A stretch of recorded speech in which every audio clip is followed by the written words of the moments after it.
হরিনাম যজ্ঞের নিমন্ত্রণ পেয়ে আনন্দ আর তাদের ধরছে না বাবা। সমস্ত নদেবাসী সাধুগুরু বৈষ্ণব দেখুন, আজ যে আপনারা এখানে হরিনাম কৃষ্ণ নাম শ্রবণের জন্য এসেছেন বাবা, আপনাদের অনেকদিন আগেই এই এলাকার যারা এই দায়িত্বে আছে সমস্ত ছোট ছোট ভাইয়েরা বা মায়েরাও আছেন, আমি শুনলাম এসে সকল ভক্তিমতী মায়েরা জীবের ঘরে ঘরে এবং ছোট ছোট ভাইয়েরা তারা সবাই আপনাদের দ্বারে দ্বারে কিঞ্চিত কিঞ্চিত করে ভিক্ষা করে এই সুন্দর মহতি হরিবাসর। তো এই ভক্তির আসর, এই হরিবাসর যেখানে আসে যত গৌরপ্রিয় কৃষ্ণপ্রিয় ভক্তগণ সাধুগুরু বৈষ্ণব, তাই সেই সাধুগুরু বৈষ্ণব যখন নিমন্ত্রণ পেয়েছে বাবা, আপনারা যখন নিমন্ত্রণ পেলেন একবার মনে জিজ্ঞাসা করুন নিজেকে, যখনই হরিনাম যজ্ঞের জন্য আপনার ঘরে নিমন্ত্রণ হলো, আপনি কিঞ্চিত ভিক্ষা দিলেন, তখন মনের ভিতরে আনন্দ হয়েছিল কিনা বাবা? যে আজ অমুক জায়গায় অমুক স্থানে হরিনাম যজ্ঞ হবে, সেখানে কৃষ্ণ নাম হবে, কীর্তন হবে, আমরা সবাই যাব। হ্যাঁ, সঙ্গে সঙ্গে মনের মধ্যে একটা আনন্দ কাজ করে মা, তাই না? আর আজ দেখুন নদেবাসীর কি আনন্দ, এক প্রভু আমার হরিনাম যজ্ঞ করবেন, দুই সাক্ষাৎ গৌর হরিকে দর্শন পাবনে, তাই গৌর হরিবল হরিবল। তাহলে বাবা, যার কথা শোনার জন্য আজ আপনারা এখানে, আমি এখানে এসে শুনেছি আপনারা অনেক পরিশ্রম করেন, এলাকাবাসী অনেক পরিশ্রম করেন, মায়েরাও করেন, বাবারাও করেন, সবাই আপনারা খাটেন, খুব পরিশ্রম করেন। কিন্তু মা, এই সুন্দর হরিবাসরটা কত কষ্ট করে যে আপনারা করেছেন, কিন্তু সেই হরিবাসরে আজ আপনারা এসেছেন যার নাম শ্রবণ করবার জন্য, যাকে চোখে দেখেননি কখনো, শুধু তার কথা শোনার জন্য আপনারা পাগল হয়েছেন বাবা। শুধু তার কথা শোনার জন্য সবাই সবার ঘর ছেড়ে এই রাত্রিবেলা আপন আপন সংসার ছেড়ে, আত্মীয় স্বজন, ছেলে মেয়ে, স্ত্রী, স্বামী, যে যার মতো সবাই ত্যাগ করে সবাই আপনারা ছুটে এসেছেন কৃষ্ণ কথা, হরি কথা শ্রবণ করবার জন্য। একমাত্র ভালোবাসা না থাকলে, তার প্রতি যদি ভালোবাসা না থাকে, কখনো কোনো দিন সে এখানে এসে 5 মিনিট দাঁড়াতে পারবে না বাবা। কোন নাস্তিক ব্যক্তি, পাষণ্ড ব্যক্তি যে ভগবানকে ভালোবাসে না, বাহির জগৎ থেকে আমরা ভাবি সে ভালোবাসে না, কিন্তু সে এখানে এসেছে কেন? ভগবান তাকে টেনেছে। তার হৃদয়ের কোনো না কোনো কোণে কৃষ্ণের প্রতি, ভগবানের প্রতি এতটুকু ভক্তি প্রেম থাকলেও আছে, না হলে সে কখনো এখানে এসে দাঁড়াতে পারবে না। ভালোবাসা ছাড়া কি আর হয় গো মা? তাহলে যাকে চোখে দেখেননি তার কথা শোনার জন্য সবাই এমন পাগলের ন্যায় অধীর আগ্রহ নিয়ে বসে আছেন কৃষ্ণ নাম শ্রবণ করবার জন্য। আর যদি সাক্ষাৎ তাকে একবার চোখে দেখা যায়, যদি কেউ তাকে একবার দেখতে পায়, হরিবল হরিবল, সে কি আর ঘরে ফিরতে পারবে বাবা?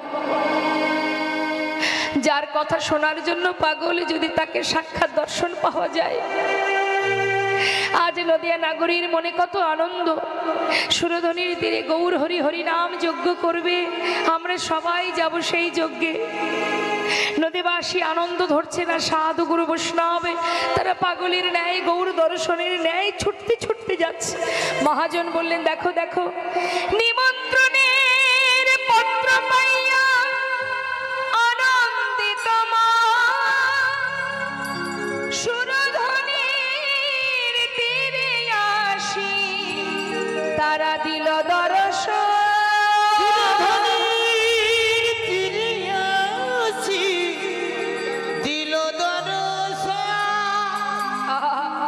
নয়ন ভরে গরারূপ সকলে হেরিল, বাসুদেব ঘোষে হেরি যেন প্রভাসে মিলিল। বাসুদেব প্রভাসে মিলিল। লীলার পাশে দাঁড়িয়ে বৈষ্ণব মহাজন বলছেন, যেন মনে হচ্ছে প্রভাসের তীরে ভক্ত ভগবানের মধুর মিলন। নিতাই গৌর হরি বলে। আমরা এত সময় গৌরচন্দ্রিকা আস্বাদন করলাম, এবার আমরা সবাই যাব মধুময় শ্রীধাম বৃন্দাবনে। চলুন আমরা লীলায় প্রবেশ করি, সবাই মিলে উলুধ্বনি হরিধ্বনি করে। শিখলে সাউন্ডটা না বাড়ালে কি করে হবে? তুমি ভোকালটা ঠিক রেখেছো, এদিকে মৃদঙ্গের আওয়াজ আমি কানে পাচ্ছি না, তাহলে কি করে রিদিম শুনতে না পেলে কি করে গাইবো? দেখছি তো অনেকক্ষণ থেকে, 2 ঘন্টা হয়ে গেল দেখা।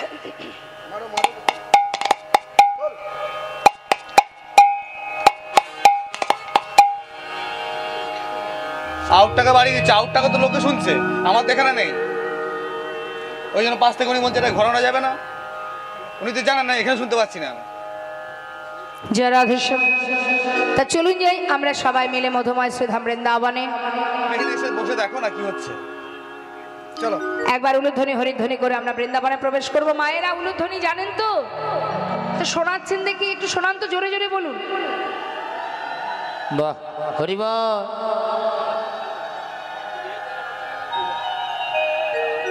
বাইরে তো ভালো হবে।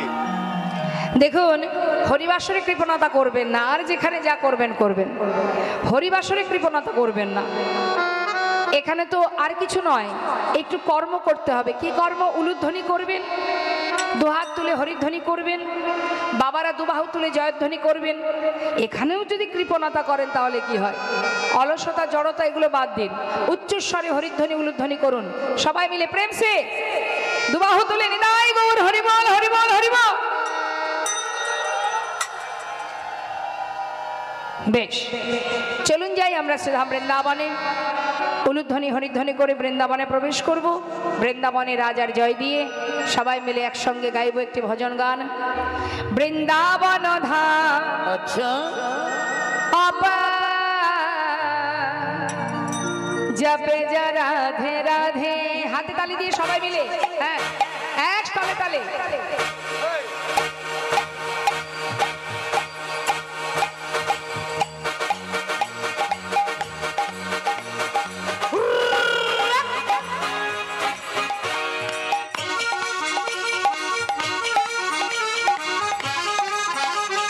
কই হাতে তালি কই?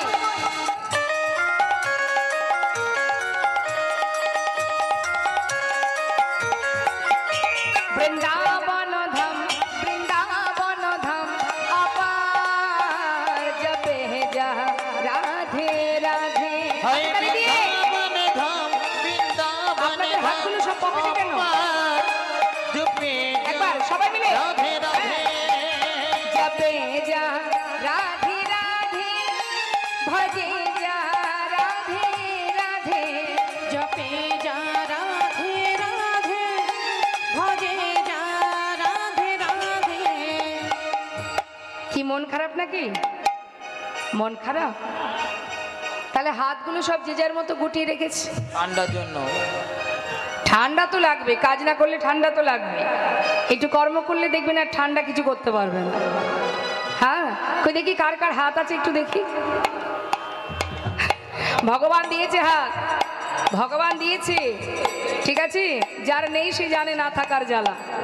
তো যারা দিয়েছে, যাদের দিয়েছে তারা একবার তুলুন গোবিন্দের জন্য দুহাত তুলে হরিবল হরিবল।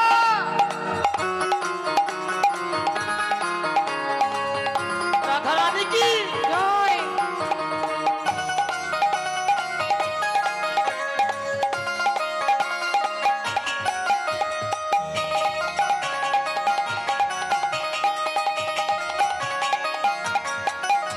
जो राधा राधा गावे वो प्रेम पदार्थ पावे। जो राधा राधा गावे वो प्रेम पदार्थ पावे। वो को है जाए, अच्छा। वो को है जाए बेड़ा पार। जपे जा राधे राधे बक हो जाए बिना पार चुपे जा राधे राधे।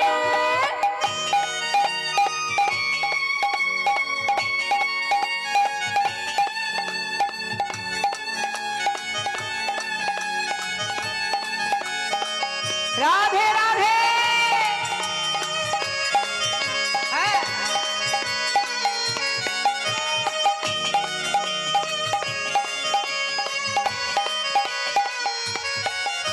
जो राधा नामी न हो तो रसराज बेचारा रोता।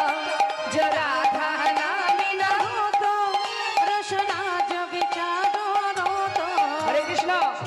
শ্রীমতী রাধারানী যদি বৃন্দাবনে না আসতেন আমার গোবিন্দ আসতেন না মা। নাহি হত আচ্ছা নাহি হত কৃষ্ণ অবতার জপে রাধে রাধে नहीं हो तू कृष्ण अवतार जपे राधे राधे ओ বৃন্দাবন ধাম অপার জপে যা রাধে রাধে भोजे রাধা রানী কি জপে যা রাধে রাধে जपे राधे राधे प्रेम से बोलिए राधा रानी की। আরেকটু হবে, আরেকটু বাড়বে। মাইক লাগবে না, আপনি যদি সবাই গলা ছেড়ে জয়ধ্বনি করেন না তা মাইকের ওপরে হয়ে যাবে। হ্যাঁ, জয় দিতে গেলে লজ্জা লাগছে, তাহলে দেখবো এবার আমি। হ্যাঁ, বলিয়ে রাধা রানী কি। কোথায় ছিল কণ্ঠটা? ঝগড়া করে নিলে তো খুব জোরে তোকে। प्रेम से बोलिए राधा रानी की, श्याम सुंदर की, बाके बिहारी लाल की। রাধে শ্যাম। স্বতঃস্ফূর্ত থাকতে হবে, ঠিকঠাক না ডাকলে সে আসবে না তো। ডাকার মতো ডাকো। হ্যাঁ, শুধু কৃপা করো কৃপা করো বললে হবে? কর্ম করো, তবে কর্মটা সঠিক করতে হবে। ঠিক মতো যদি আমি ডাকতে পারি, ভগবানের কাছে তো ভক্তেরই জোর খাটে, তা ভক্ত যদি না হতে পারি তাহলে কি করে জোরটা খাটাবো? হ্যাঁ, অলসতা জড়তা এগুলো করবেন না। হরিবাসরে এসেছেন, হরিনাম শুনবেন, স্বতঃস্ফূর্তভাবে উচ্চস্বরে জয়ধ্বনি হরিধ্বনি করবেন। জয় রাধেশ্যাম। মধুময় শ্রীধাম বৃন্দাবনে আমরা একটু জানবো কিছু কথার মধ্যে দিয়ে, যে ভগবান প্রবাস নদীর তীরে যজ্ঞ করেছিলেন কেন। একটু মন দেবেন, যদি মন দেন তাহলে আপনাদেরই লাভ, আর না শুনলে আমার কিছু করার নেই, কারণ আমি তো সবাইকে দেখতে পাচ্ছি না। ভগবান কৃষ্ণচন্দ্র প্রভাস তীরে যজ্ঞ করেছিলেন। এই প্রভাস নদীটা কোথায় বাবা? গুজরাটে। সেই গুজরাটে সৌমতীর্থ বলে একটি জায়গা আছে, যেখানে দেবাদিদেব মহাদেবের সেবা হয়। ভোলানাথের বিগ্রহ আছে, ভোলানাথের সেবা হয়। সেই ভোলানাথের নাম হচ্ছে সোমনাথ। ওই সোমনাথ ভোলানাথ যে, তার নাম অনুসারে সেই জায়গাটির নাম হচ্ছে সৌমতীর্থ। এখন ওই সোমনাথ মানে সৌমতীর্থে একটি নদী আছে মা, সেই নদীর নাম হয়েছিল প্রভাস। কেন হয়েছিল সেটা আমরা একটু জানবো। চন্দ্রদেবীর 27 জন স্ত্রী, 27 জন স্ত্রী থাকা সত্ত্বেও সে গুরুপত্নীর প্রতি আকৃষ্ট হয়েছিলেন। গুরুদেব অভিশাপ দেন যে তোমার ক্ষয়রোগ হবে, তোমার 16 কলা একদিন এক কলা ক্ষয় হতে হতে একদিন তুমি নিঃস্ব হয়ে যাবে, শেষ হয়ে যাবে। তা এই গুরুদেবের অভিশাপ যখন কাজে লাগলো বাবা, একদিন করে যায়, আর ওই একটা একটা করে কলামা ক্ষয় হতে থাকে। তখন ওই 27 জন স্ত্রী, তারা স্বামীর এখনো দুরবস্থা দেখে তারা সবাই মিলে কৈলাসে দেবাদিদেব মহাদেবের কাছে গিয়েছিলেন এর কোনো একটা উপায় পাওয়ার জন্য। সম্পর্কে মা পার্বতী মানে ভোলানাথের সহধর্মিনী মা পার্বতী, পার্বতীর বোন হচ্ছে এই 27 জন। তাহলে ভোলানাথ সম্পর্কে কি হবে? জামাই বাবু কৈলাসে দেবাদিদেব মহাদেব ধ্যানে মগ্ন, নিরজন স্থান পেয়ে মনের সুখে ধ্যান করছে, আর 27টি শালি গিয়ে হাজির, চিৎকার করছে জামাই বাবু, ও জামাই বাবু, ও জামাই বাবু। ভোলানাথ মনে মনে ভাবছে, কৈলাস পর্বতের মাঝখানে বসে হরিনাম ভজন করছি আমি, এখানেও আমার শান্তি নেই। এত সুন্দর নির্জন স্থান, এই নির্জন জায়গায় বসে বসে ভাবলাম কেউ নেই, কেউ আসবে না, বেশ সাধনায় মগ্ন আমি, সাধনা করতে এত সুন্দর পরিবেশে বসে সাধনা করছি, শান্তি নেই, সেখানেও শান্তি নেই। কারা এসে আবার জামাইবাবু বলে ডাকছে? এত শালি আছে জানতাম না আমি। হ্যাঁ, তা কি বিপদ? নিশ্চয় কোনো বিপদ, যার কারণে শালীরা হাজির হয়েছে। কি হয়েছে বলো? বিপদে পড়েছি, তা তো জানি, তা বিপদটা কি সেটা চটপট বলে দাও। আমার স্বামী, আমাদের স্বামী, সে প্রাণে মরতে বসেছে, তাই তোমার কাছে এসেছি, আমাদের একটা উপায় বলে দাও। কি করব এখন? স্বামী যদি মারা যায়, স্বামীকে ছেড়ে আমরা আমাদের কে রক্ষা করবে? কে নারীত্ব রক্ষা করবে? কে সতীত্বের রক্ষা করবে? কার আশ্রিত হব আমরা? আমাদের উপায় কি হবে? ভোলানাথ বলছে কথাটা তো মন্দ নয়, কিন্তু কথা হচ্ছে স্বামীর একটি কলাও যদি বেঁচে থাকে তাহলে আমার মাথায় যে গঙ্গা আছে এই গঙ্গার মধ্যে রেখে দাও।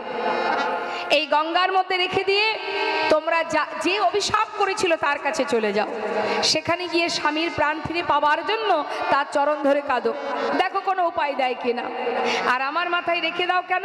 আমার এই যে মাথায় যে গঙ্গা আছে জটার মধ্যে, এই গঙ্গার মধ্যে যদি কাউকে রাখা হয় তার জীবনে যে অভিশাপই থাকুক না কেন কোনো অভিশাপই কাজ করবে না। ভালো কথা, যেটাকে বলা হয় অভিশাপ প্রুফ। যেমন আমাদের শীতের বর্ষার দিনে আমরা রেইনকোট পরি না বাবা? হ্যাঁ, রেইনকোট পরি তো, ওয়াটার প্রুফ। ওটা ভিতরে আমাদের শরীরে জল লাগবে না, তাই তো? যা জল সব বাইরে থেকে বেরিয়ে যাবে। তা ঠিক তদ্রূপ ভোলানাথের মাথায় গঙ্গা আছে, সেটা হচ্ছে অভিশাপ প্রুফ, তার মধ্যে রাখলে আর কোনো সমস্যা নেই। এখন স্বামীর একটি কলা ওই ভোলানাথের মাথায় রেখে দিয়ে সকল রমণীরা সেই 27 জন স্ত্রী চললেন গুরুদেবের কাছে, গুরু বৃহস্পতির কাছে। গুরুদেবের কাছে গিয়ে যখন তারা সবাই কাঁদছে বাবা, গুরুদেবের হৃদয়টা একটু কেঁদে উঠল, সহৃদয় হয়ে বলে উঠল, দেখো আমি বুঝতে পারছি তোমাদের সমস্যা, কিন্তু আমি যেহেতু অভিশাপ দিয়েছি, অভিশাপ তো লাগবেই। কিন্তু গুরুদেব, স্বামী যদি মারা যায় আমরা কোথায় যাব? কে রক্ষা করবে আমাদের? আমাদের তো কোনো অপরাধ নেই, তাহলে আমাদের উপায় কি হবে? তখন গুরুদেব বললেন, দেখো সবই বুঝতে পারছি, কিন্তু উপায় কি? স্বামীর একটি কলাও যদি বেঁচে থাকতো আমি কোনো না কোনো উপায় তোমাদের দিতাম, আর তো কিছু করার নেই। গুরুদেব আপনি উপায় তো বলুন, তারপরে যা হবে হবে। ভালো কথা, যদি একটি কলাও বেঁচে থাকে ওই যে সৌমতীর্থে যে নদী আছে ওই নদীতে যদি স্নান করাতে পারো তাহলে তোমার স্বামীর প্রাণ আবার পুনরায় পুণ্যজ্যোতি সে ফিরে পাবে। এই কথা শুনে সবাই মিলে ভোলানাথের মাথা থেকে সেই একটি কলা নিয়ে যখন সেই নদীতে স্নান করালো বাবা, আবার পুনরায় চন্দ্রদেব পূর্ণজ্যোতি ফিরে পেল। তখন সেই চন্দ্রদেব স্বয়ং সেই নদীকে আশীর্বাদ স্বরূপ বলে উঠলেন, ওরে তোর কারণে যখন আমি পুনরায় আবার পূর্ণজ্যোতি পেয়েছি, আজ আমি তোকে আশীর্বাদ করলাম, আমি তোকে নাম দিলাম, তোর নাম প্রভাস। নিতাই গৌর হরি বল। প্রভা যুক্ত আস, পুনরায় আবার তুই আমার জ্যোতি ফিরিয়ে দিয়েছিস, সেই কারণে আমি তোর নাম দিলাম প্রভাস। সেই প্রভাস নদী আবার অভিশপ্ত হয়েছিল বাবা। অভিশাপ দিয়েছিল কে? একজন মুনি, তার পুত্র গিয়েছিলেন তৃষ্ণা নিবারণের জন্য, যার নাম চিত্রাঙ্গদা। সেই চিত্রাঙ্গদা পিপাসা নিবারণের জন্য সেই প্রভাস নদীতে জল পান করতে গিয়ে, আমার শুনছেন তো আপনারা? আমি দেখতে পাচ্ছি মাথাগুলো একবার এদিক আর একবার এদিক হচ্ছে। বেশ, যার যেমন ভাব তার তেমন লাভ। যার যেমন ভাব তার তেমন লাভ। চিত্তটাকে স্থির রাখতে হবে, তবে কিছু পাওয়া যাবে। সিরিয়াল দেখেন নাকি আপনারা? সিরিয়াল দেখেন? এদিকে সিরিয়াল হয় বাবা, সিরিয়াল কোথায় হয় না? সব জায়গায় সিরিয়াল আছে। আমার সিরিয়াল কথার অর্থ কি জানেন? সিরিয়াল সিরিয়াল বলে না বাবা, সিরিয়াল সিরিয়াল মানে যা শেষ নেই, সিরিয়াল বাই সিরিয়াল চলতেই থাকবে। এখন মনে করুন বাবা, সংসার জীবনের একটা শেষ সীমানা আছে, সিরিয়ালের কোনো শেষ সীমানা নেই। কেন নেই? একজন যদি 4টে বিয়ে করে তা সিরিয়াল শেষ হয়? তা সেটা দেখার জন্য আমরা পাগল হয়ে যাই। হ্যাঁ, কি করে কি হলো? সিরিয়াল দেখলে একটা লাভ হবে, এই লাভটা হবে মা, কি করে 4টে বিয়ে হবে, বিয়ে করা যাবে, সে রাস্তা আপনি খুঁজে পাবেন। আর সিরিয়াল দেখার সময় আমাদের কত মনোযোগ থাকে, তাই না? আমাদের 10 ইন্দ্র ষড়রিপু সব সিরিয়ালের মধ্যে চলে যায়। কেউ যদি হাত ধরে টেনেছে বা কেউ যদি কোনো কথা বলেছে, তাকে 10 কথা শুনতেই হয়। কিন্তু কৃষ্ণ নাম শুনতে বসে শুধু সমালোচনা। কার বাড়ির মেয়ে চলে গেল, কার বাড়ির বউ চলে গেল, কে কতটা উন্নতি করতে পারলো, কার কি হলো না, এই আলোচনা। বিশেষ করে মায়েদের দিকে, বাবাদের দিকে নয়। বাবারা পর সমালোচনায় থাকে না। কি গো মা, গল্প করছেন তো? দেখুন আমিও কিন্তু প্রচুর গল্প জানি, কিন্তু সময়ের কাজে সময়ে করতে হয়। খাওয়ার সময় খাওয়া, ঘুমানোর সময় ঘুমানো, ভজনের সময় ভজন, শ্রবণের সময় শ্রবণ। স্কুলে গিয়ে পড়াশুনো করতে বসেছেন, মাস্টার ঢুকেছে, আপনাকে বোঝাচ্ছে, আপনি যদি গল্প করেন তাহলে কি মার খেতে হবে? তো ঠিক তদ্রূপ এই যে সুন্দর হরিবাসরটা, এখানে যে আসনটা পাতা আছে এটা শোনার জন্য, গল্প করার জন্য নয়, তাই তো? ভাগ আছে বাবা। আপনি যখন সেবা করবেন, মাঝপথে যদি কেউ আপনার হাত ধরে টেনে তুলে দেয়, রাগ হবে না? ঘুমাচ্ছেন আপনি, মাঝরাত্রে আপনাকে টেনে তুললো, এই আর ঘুমাতে হবে না, চল খেয়ে আসি, রাগ হবে কি না? তাহলে সব কিছুর একটা নির্দিষ্ট সময় আছে, যেটা যখন করার নিয়ম তখন সেটা করতে হবে। গল্প করার সময় গল্প, কৃষ্ণ নাম শোনার সময় গল্প করা যাবে না, তাহলেই বিপদ, বৈষ্ণব চরণে অপরাধ। আর বৈষ্ণব চরণে অপরাধ করলে একমাত্র বৈষ্ণবই ক্ষমা করতে পারে, স্বয়ং ভগবানও পারে না। নিতাই গৌর হরিবল হরিবল। তাই সাবধান, সাবধান, কথা কেউ বলবেন না, কেমন? তা সেই চিত্রঙ্গদে জল পান করতে গিয়ে যখন কিনা বাবা সেই নদীর ভিতরে এক কুমির সেই শিশুটাকে জলের মধ্যে টেনে নিয়ে খেয়ে ফেলে, সেই খবর অন্যান্য মুনিপুত্ররা তার পিতার কাছে জানায়। সেই মুনিবর সন্তান মারা গেছে শুনে পাগলের ন্যায় সেই নদীর ধারে এসে তাকে অভিশাপ করেছিল, ওরে প্রভাস, তুই এত বড় ক্ষতি করলি, আমার সন্তানকে প্রাণে মেরেছিস, আমি তোকে অভিশাপ দিলাম, তোর বক্ষের জল শুকিয়ে তোর বক্ষের উপরে দিয়ে সকলে জীব হেঁটে যাবে, মল মূত্র ত্যাগ করবে, প্রখর রৌদ্রের তাপে শুকনো হয়ে যাবে তুই। যখন অভিশাপ দিতে শুরু করেছে তখন স্বয়ং প্রভাস নিজে করজোড়ে বলে উঠলেন, হে মুনিবর, আমাকে অভিশাপ দেবেন না, আমার কি অপরাধ? যদি আপনার সন্তান মারা যেয়ে থাকে, সে তো আমার বক্ষে যে কুমির, সে আপনার সন্তানকে প্রাণে মেরেছে, আমার তো কোনো অপরাধ নেই, আপনি আমাকে এত বড় অভিশাপ দেবেন না, আপনি আমাকে মুক্তি দিন, এই বিপদ থেকে, এই অভিশাপ থেকে আমাকে মুক্তি দিন।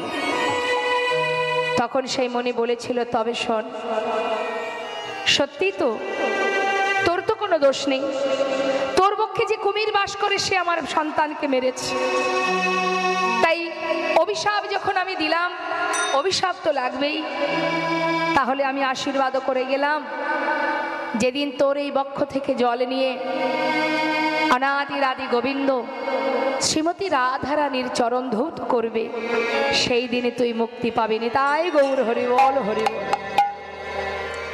সেই কারণে বাবা প্রভাস নদীর অভিশাপ থেকে মুক্তি দেবার জন্যই ওই প্রভাস নদীর তীরে প্রভু যজ্ঞ করেছিলেন। শুধু এটাই কারণ নয় মা, কারণ আরো অনেক ছিল। কুরুক্ষেত্রের যুদ্ধের পর হস্তিনাপুরে রাজা হয়েছিল ধর্মরাজ যুধিষ্ঠির।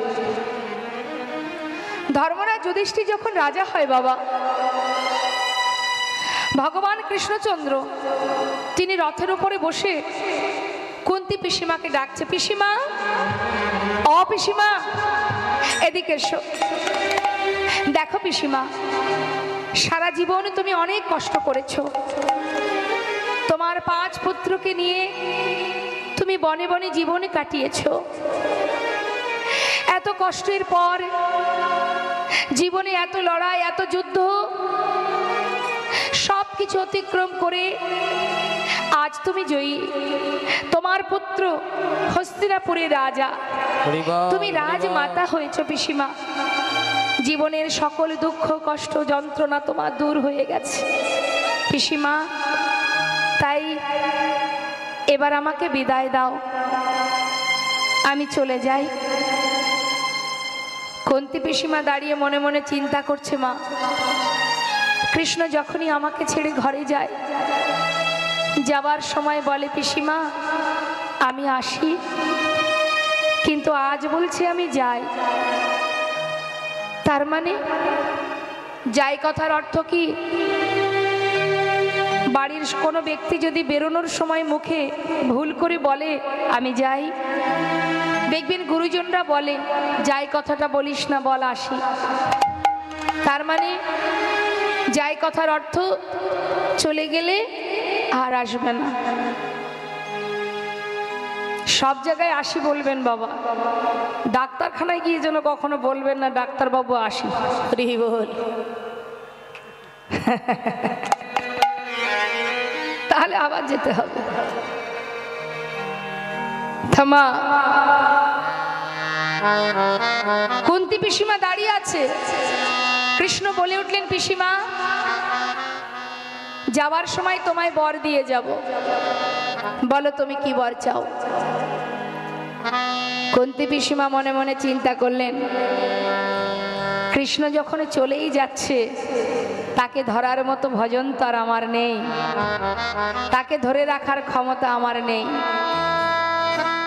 তবে যখন আমাকে বর দেবে তবে তাই হোক।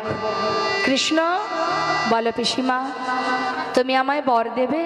হ্যাঁ, এত আনন্দ এত সুখ তোমার জীবনে, তুমি রাজমাতা, রাজ সুখ পেয়েছো পিসিমা, আজ যাওয়ার আগে বর দিয়ে যাব, বলো তুমি কি বর চাও। কৃষ্ণ যদি বর দিতেই চাও তবে দিয়ে যাও। কৃষ্ণ যতদিন আমার দুঃখ ছিল, যতদিন আমার 5 পুত্র বনে বনে কাটিয়েছিল, যতদিনই জঙ্গলে দিনের পর দিন কষ্ট পেয়েছিল, ততদিন তুমি আমার পুত্রের সঙ্গে ছিলে, 5 পুত্রের সাথে বন্ধুর মতো ছিলে। আজ সমস্ত দুঃখের অবসান ঘটে গেছে, তাই কৃষ্ণ তুমি আজ আমাদের ছেড়ে চলে যাচ্ছ, তবে দাও কৃষ্ণ বর দিয়ে যাও। কি বর চাইলেন মা?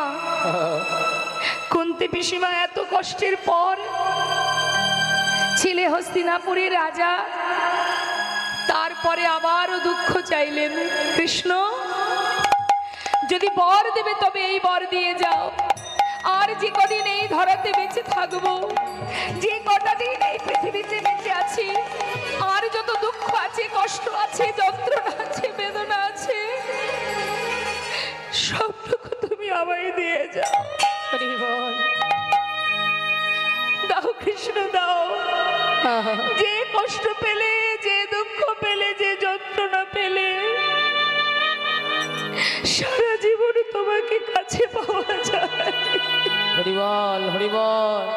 কৃষ্ণ সে সুখ তো আমি চাই না, যে সুখ পেলে কৃষ্ণ হারা হতে হয়। পাশে দাঁড়িয়ে আছে ভীম।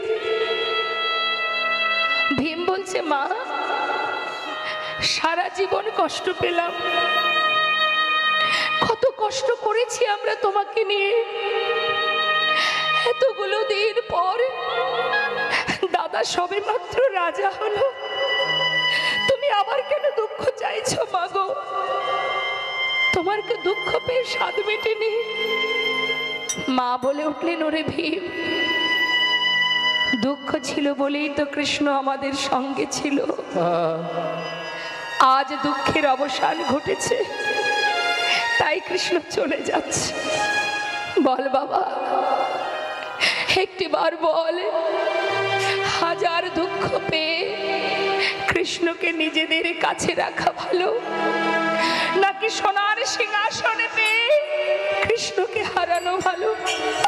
চাই না আমি সেই সিংহাসন, চাই না আমি সে সুখ, যে সুখ পেলে কৃষ্ণ হারা হতে হয়।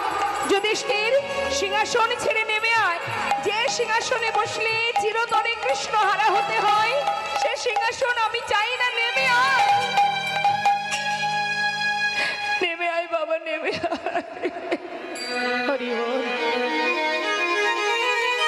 স্বয়ং ভগবান রথ থেকে নেমে কুন্তী পিসিমার কাছে এসে পিসিমাকে জড়িয়ে ধরেছে। পিসিমা আমায় তুমি ক্ষমা করো পিসিমা, আমি বুঝতে পারিনি পিসিমা তুমি আমায় এত ভালোবাসো। পিসিমা কথা দিচ্ছি আমি আমার জন্য সোনার সিংহাসন পরিত্যাগ করতে হবে না। পিসিমা যখনই তুমি আমায় স্মরণ করবে আমি তোমার কাছে এসে দেখা দেব।